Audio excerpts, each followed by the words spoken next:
लेकिन मूर्ति किसने बनाई? सारे राक्षस लोग आजकल मूर्तियां बनाते हैं और बेचते हैं। पृथ्वी तत्व ने बनाई हुई मूर्तियां, जिनको स्वयंभू कहते हैं, वो पूजनीय है, पर वहां भी 2-4 राक्षस बैठे हुए पैसा खाते हैं।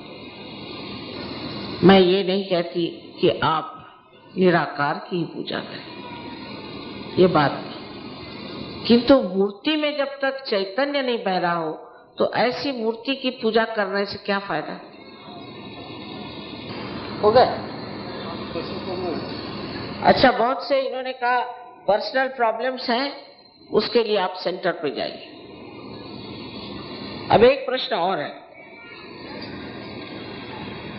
बच्चे रो रहे हैं शायद, बहुत लोग बैठे ही हैं, एक तो अपने यहाँ तो लोग बैठते नहीं ज्यादा देर। हम लाहौर में पढ़ते थे तो जवाहरलाल जी आने वाले थे, उनका प्लेन वेन को देर हो गई, 2 घंटे हो गए शायद, तो लोग बैलगाड़ियों से इधर से उधर आके हजारों लोग आए थे। जब जवाहरलाल जी आए, खड़े हुए, नमस्कार किया तो सब उठ के जाने लगे। मैंने कहा क्या करते हो? तब से 2 घंटे बैठे रहे, अब कहाँ जा रहे हो? हम लोग तब वहाँ वॉलंटियर्स थे कॉलेज की तरफ से। अरे भाई दर्शन हो गए, अब जा रहे हैं, दर्शन हो गए। इन्होंने एक प्रश्न पूछा जिसका मैंने अनेक बार उत्तर दे दिया है कि सहयोग तथा अन्य योगों में क्या अंतर है? अंतर है और नहीं भी। जब कुंडलिनी चढ़ती है तब आप जानते हैं कि आपका कौन सा चक्र पकड़ा गया। उसकी दुरुस्ती के लिए अगर आपको कुछ व्यायाम करना पड़े तो वो भी बताया जाता है। और राजयोग में कहा गया है कि आप बंद करो और फिर आप खेचरी करो। उन लोगों ने लोगों के तत्वे काट दिए कि आप खेचरी करो और गर्दन को पीछे में डालो। अभी भी कैलिफोर्निया में सेल्फ रियलाइजेशन इंस्टीट्यूशन में बहुत से यहाँ से डॉक्टर्स गए थे, बेचारे उनकी जीभ कुत्तों जैसे लटक रही। लिख के बताया कि हमसे ये कहा गया कि तुम जीभ को तत्वा काट करके पीछे की तरफ अगर मोड़ दोगे तो तुमको खेचरी निद्रा हो जाएगी। जब कुंडलिनी चढ़ती है तब वो जिस चक्र से गुजरती है वो चक्र बंध में अपने आप हो जाता है, क्योंकि ये आपके अंदर पूरी चीज बनी हुई। जैसे कि आपकी मोटर चलती है, जब शुरुआत हो गई तब उसके पुर्जे अपने आप चलते हैं। इसी प्रकार कुंडलिनी के जागरण के बाद ये सब घटित होता है।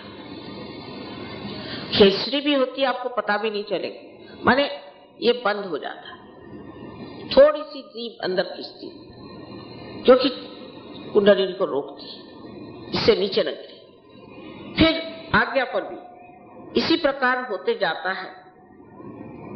लेकिन जो राजयोग है इसमें क्या करते हैं कि आप जीभ काट के और खेचरी करो, या अपने पेट को आप रोक लो तो बंद हो जाए। ये तो ऐसा हो गया कि मोटर की अगर आप चक्के घुमाओ तो मोटर चल पड़ेगी। तो राजयोग अंदर घटित होता है और जो बाह्य से करते वो ऐसे तमाशे करते। रही बात पातंजल का हठ योग या था 2 नाड़ियों की बात, उसमें भी अष्टांग है। यम नियम में से थोड़ा सा हिसाब अगर आप लीजिए, बहुत ही थोड़ा सा, अष्टांग में से एक यम नियम व्यायाम।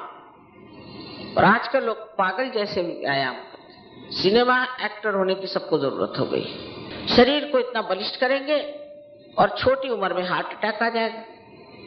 शरीर ही तो हम सब नहीं है ना, शरीर भी है, मन है, बुद्धि है और आत्मा, सब चीज, सबको पूर्णतया टोटलिटी में बनना चाहिए। अब ये सिर्फ शरीर की एक लेकर चल पड़े। जब कुंडलिनी रुक जाती है, कहीं उसमें शारीरिक दोष के कारण रुकावट आती है, तब उसमें बताया जाता है कि आप ये आसन कर लीजिए, बस वहीं तक। ये तो नहीं कि पूरे दवाई के डब्बे में से पूरी दवाई खा लो बगैर समझे सूझे, ये बड़ा भारी सूझबूझ का सवाल। पर पातंजल की जो बाकी की चीजें सब सहयोगी है, हालांकि उसने जरा बड़ा कठिन बना के बताया कि आप उपवास करो, तपास करो, ये करो, वो करो, ध्यान करो, घंटों बैठो, ये और चक्रों की स्वच्छता करो।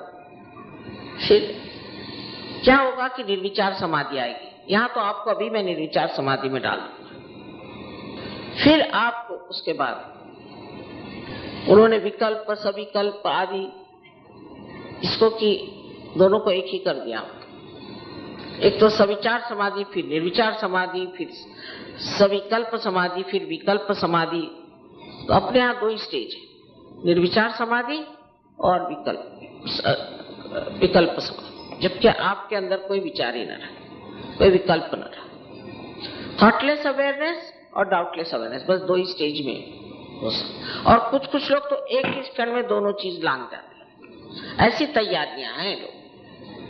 तो पतंजलि ने जो ऋतंभरा प्रज्ञा की बात कही है, वही चारों तरफ फैली हुई परमात्मा की ये शक्ति। इसी प्रकार जब आप सहयोग में आएंगे तो आपको समझ में आएगा कि जैसे हम धर्म को बाह्य से मानते हैं, वैसे ही हम योग को बाह्य से करते हैं। योग तो सिर्फ हमारा संबंध उस चारों तरफ फैली हुई शक्ति से जब जुट जाए, वही योग है, आध्यात्मिक योग, आत्मा का योग, यही योग है। बाकी उसकी सीढ़ियां हैं जो अपने आप घटित होती हैं, पर लोग इसको मानेंगे नहीं, कारण उनको पैसा बनाना है। तो कहेंगे तू सर के बल खड़े हो जा, मैं तुझे सिखाता हूँ 1000 रुपए दो सर के बल खड़े होने के। तब आप सर के बल खड़े, अगर 1000 रुपए नहीं दिए तो आप करेगा। सब चीज पैसे में तोली जाती है। पाने की चीज क्या है और लोग दौड़ते कहाँ हैं। देखिए, अच्छा गाजियाबाद में आए, इसका एक पहचान है कि पर्सनल प्रश्न गाजियाबाद में ज्यादा होंगे, नोएडा में कम। वहां सहयोग पनप गया काफी, और गाजियाबाद में भी पनपना चाहिए बहुत ज्यादा।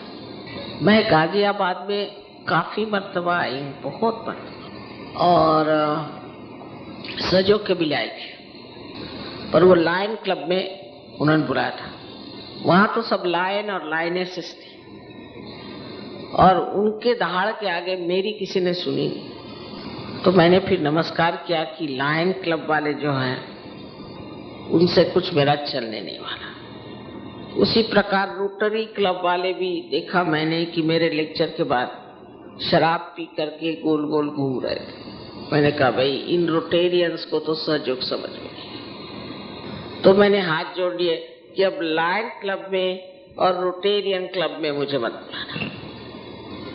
ये कुछ अंग्रेजों की छोड़ी हुई कोई चीजें हैं मेरे ख्याल से, जहाँ सहयोग नहीं घुस सकता।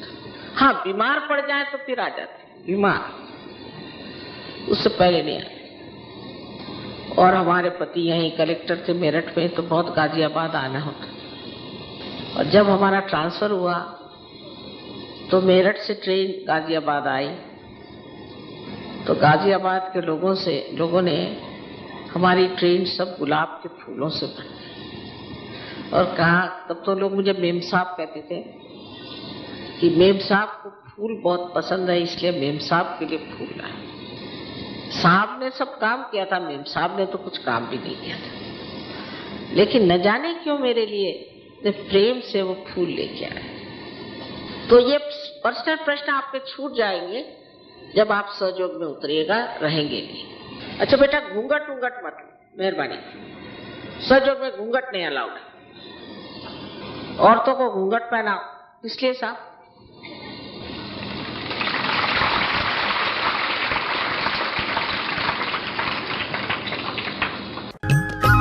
सब्सक्राइब कीजिए कुंडलनी जागरण को और प्रेस कीजिए बेल आइकन को, जिससे कि आपको मिल सके हमारी लेटेस्ट वीडियो सबसे पहले।